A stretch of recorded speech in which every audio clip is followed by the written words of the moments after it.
these now for years is not complicated. It's increased PBGC contributions, decrease planned benefits to people that are already out there getting it. That's been passed 3.5 years ago. Stop new members, as Mr. Blackman said. Don't add any more people to create the problem, make it worse. And then a loan or a bailout or whatever you want to call it. I think that's the options that we have. And the fifth option would be to do nothing. So those are our options. And we can argue about how to do it. And I guess my question is, since the PBGC's only had one loan ever paid back, how do the taxpayers, I'll put the taxpayer hat on, how do they get their money back? How does a failing plan, I'm still trying to get my arms around how when you can loan a plan money that's grossly underfunded, that it can pay back a loan that's made, as Mr. Neal has pointed out. How can that happen? I will answer that, Mr. Rowe.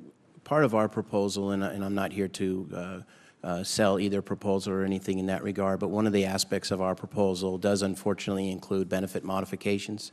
And we feel that it's important to take a look at the entire plan, stabilize the cash flow, and in an effort to ensure that those monies are paid back, there has to be some source of new income coming into the plan.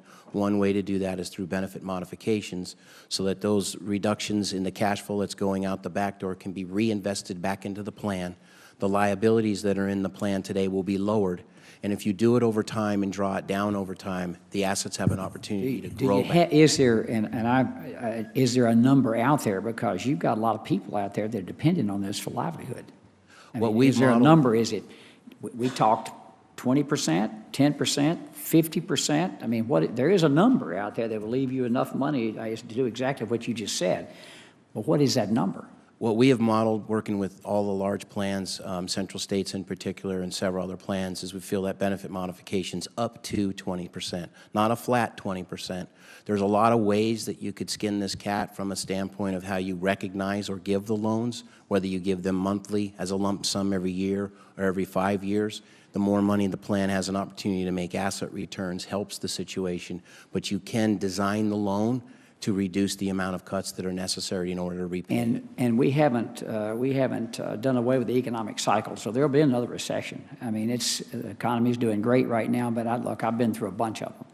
We'll have another recession somewhere along the line. Is that factored in?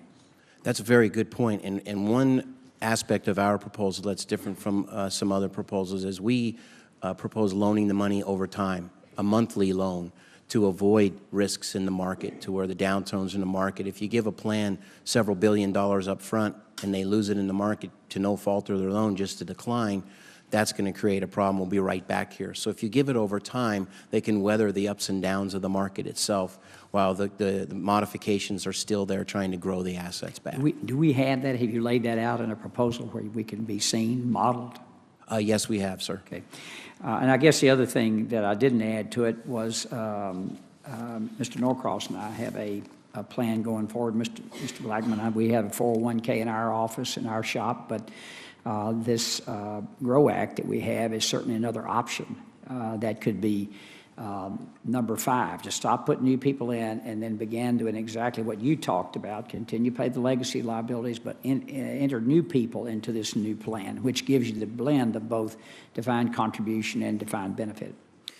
Yes, and I don't pretend to be an expert on that proposal, but from what I understand, the new pension part of that actually looks a lot like the pension that we signed up for in 1971, the pre-ERISA plan.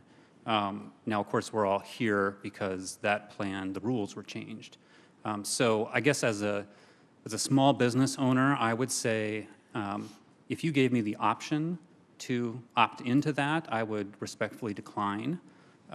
It's my understanding that today's Congress cannot tie the hands of a future Congress, and we have a history of Congress changing those rules exactly like that in the past. So that's why my preference is for a pure defined contribution component, no pension promise whatsoever.